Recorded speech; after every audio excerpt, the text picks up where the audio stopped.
गंवार जिठानी modern देवरानी। अर्पिता की शादी राकेश से तय होती है, जो एक सरकारी नौकरी करता था। अरे चाची, अर्पिता इतनी सुंदर, पढ़ी लिखी और मॉडर्न लड़की है, फिर कहाँ आप इसकी शादी ऐसे घर में कर रही हैं? अरे लड़का सरकारी नौकरी करता है, इंजीनियर है, खूब कमाता है, खूब मेहनत की है लड़के ने इस नौकरी के लिए। अर्पिता भी राकेश को पसंद नहीं करती थी, लेकिन पिता ने हाँ कर दिया तो शादी के लिए मन मारकर तैयारी कर रही थी। हाँ माँ, चाची ठीक ही तो कह रही हैं। पता है मेरी सहेलियों के पति कितने मॉडर्न हैं। अरे देख बेटा, तू मॉडर्न है ना, वो पढ़ने लिखने वाला गांव का होनहार लड़का है, तू जैसा रखेगी रहेगा। अब तक कोई उसकी केयर करने वाला नहीं था, है तो सिर्फ एक भाई भाभी, और माँ पिता तो गांव में ही रहते हैं। अर्पिता का मुंह बन जाता है। वो पिता के फोन से राकेश का नंबर लेकर उसे मिलने के लिए बुलाती है। आज तो मैं उसे साफ साफ मना कर दूंगी, मुझे नहीं करनी शादी। शक्ल देखी है ना, कपड़े पहनने का तरीका है ना बोलने का। अर्पिता राकेश से मिलने जाती है। अब क्या हो गया, आपने मुझे अर्जेंट मिलने को बुलाया, सब ठीक तो है ना?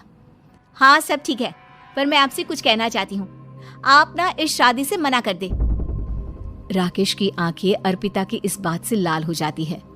वो रोंधे गले से कहता है, लेकिन शादी की सारी तैयारियां हो गई हैं।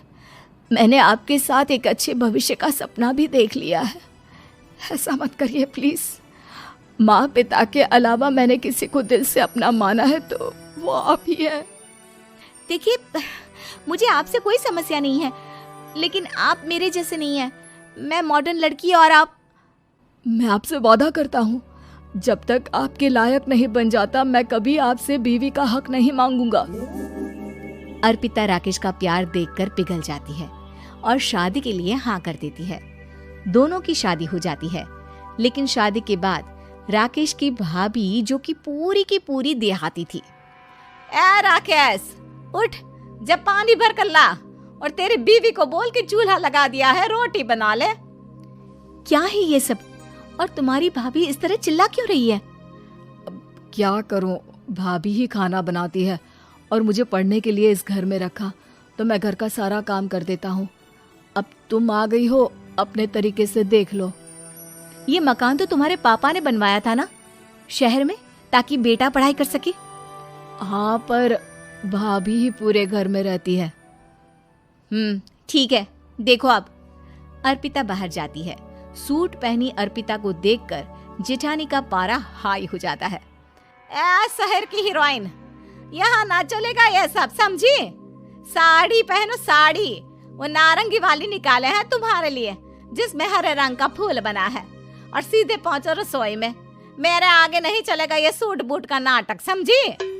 देखिए भाभी, आप बड़ी हैं, आपने राकेश की पढ़ाई में मदद की, लेकिन ये मकान इनके पिताजी का है, तो मैं अपना पोर्शन अलग कर रही हूँ। मैं आज से आपके साथ नहीं रहूंगी। जेठानी का तो मानो पारा ही हाई हो जाता है। और ऐसा कैसे नहीं रहेगी? हाँ, और कौन बोला कि राकेश अलग हो जाएगा? वो अपने भाई के बिना नहीं रहता।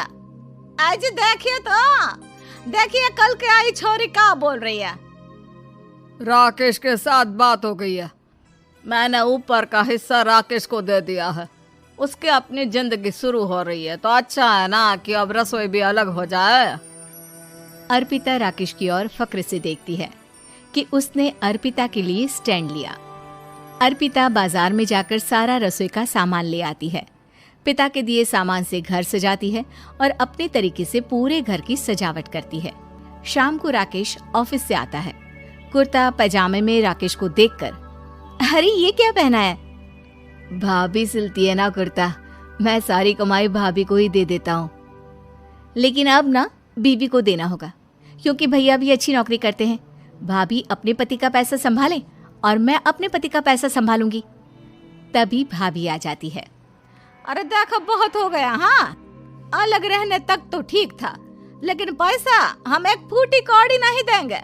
बचपन से तुम्हारे पति को हमने पाला है, उसका हिसाब दो। अच्छा, हिसाब चाहिए?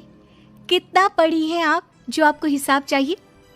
बड़े भाई हैं उनकी, जिन्होंने उन्हें पढ़ाया लिखाया, वो हिसाब मांगेंगे तो जरूर दे दूंगी भाभी। अरे देख, हाँ, अगर तूने पढ़ाई की है तो मैं भी अंगूठा छापना हूँ। अरे 5 की क्लास तक पूरी पढ़ाई की है, समझे? वैसे भी कल इन लोगों के माँ बाबूजी आ रहे हैं गांव से, वही लोग ठिकाने लगाएंगे तुझे। अगले दिन सास ससुर आते हैं, दोनों बहुत ही सीधे लोग। अच्छा किया जो ऊपर के हिस्से में राकेश की गृहस्थी लगा दी।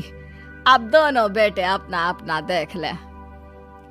छोटी बहू कहाँ है? अरे बहुत ही चालाक है माँ जी, ऐसी जबान चलाती है जैसे दर्जी कैंची चलाता है।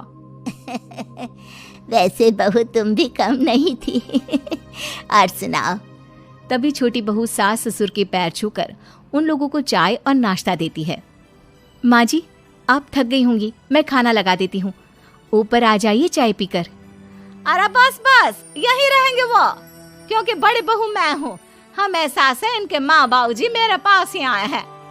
चलिए माँ जी, आप ना किचन में खाना बनाइए, मैं जरा बाजार होकर आती हूँ और फिर साथ में खाना खाते हैं। जेठानी बाजार निकल जाती है और सास ससुर बेचारे घर पर अकेले। फिर दोपहर को, माँ जी, मैंने आप सभी के लिए खाना बनाया है। माना मैं छोटी हूँ, लेकिन अच्छा लगेगा अगर आप लोग मेरे साथ रहें। वैसे भी यहाँ है कौन बेटा, चलो ऊपर राकेश के पास ही चलते हैं। सास ससुर दोपहर का खाना खाकर वहीं आराम करने लगते हैं कि जेठानी आ जाती है। अरे वाह, ये तो वही बात हुई ना, कल की आई को पूरा परिवार और हम अकेले के अकेले। भाभी देखिए, परिवार में प्यार से रहा जाता है, ना कि चालाकी से। अम्मा खाना कैसे बनाती, पहले ही गांव से थक कर आई हैं। हाय रे दया, तो मैं का बाजार से ऐस करके आ रही हूँ।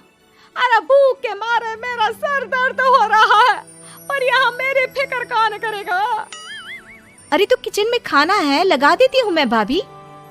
बड़ी बैठकर खाना खाती है और शाम को जब राकेश घर आता है। अरे राकेश, तू तो पूरा हीरो लग रहा है इन कपड़ों में। ऐसे कपड़े पहले क्यों नहीं पहनता था? राकेश बीबी की तरफ देखता है और फिर कहता है, माँ पहले पहनाने वाली नहीं थी ना। हाँ हाँ, और हम जो हाथ से सिल सिल कर कुर्ता पहनाते थे उसका का? अरे तुम्हारे भैया तो आज भी पहन रहे हैं। तभी अर्पिता सास के लिए कपड़े और ससुर के लिए शर्ट पैंट ला कर देती है। उन लोगों को फ्रिज से ठंडा पानी और टीवी में फिल्म दिखाती है। अरे कब से इनको बोल रहे हैं कि फ्रिज वाले आओ, लेकिन ये है कि मानत ही ना है। बहू, अब तो तुम ही समझाओ ससुर जी को। नहीं पापा, आप फ्रिज मत लीजिए। अरे वाह रे छोटे, खुद फ्रिज का ऐसे का मजा ले, और इनकी माँ के पास फ्रिज भी ना हो। अरे देखा पिताजी, देखा माँ जी कब बोल रही है। अरे उसकी पूरी बात तो सुन लो कि वो क्या बोल रही है। वो इसलिए क्योंकि अब माँ जी और पापा यही रहेंगे मेरे पास। घर को घर सिर्फ मॉडर्न या गांव की सोच नहीं, बल्कि संस्कार बनाते हैं भाभी, और संस्कार अच्छे हो तो सब सही हो जाता है।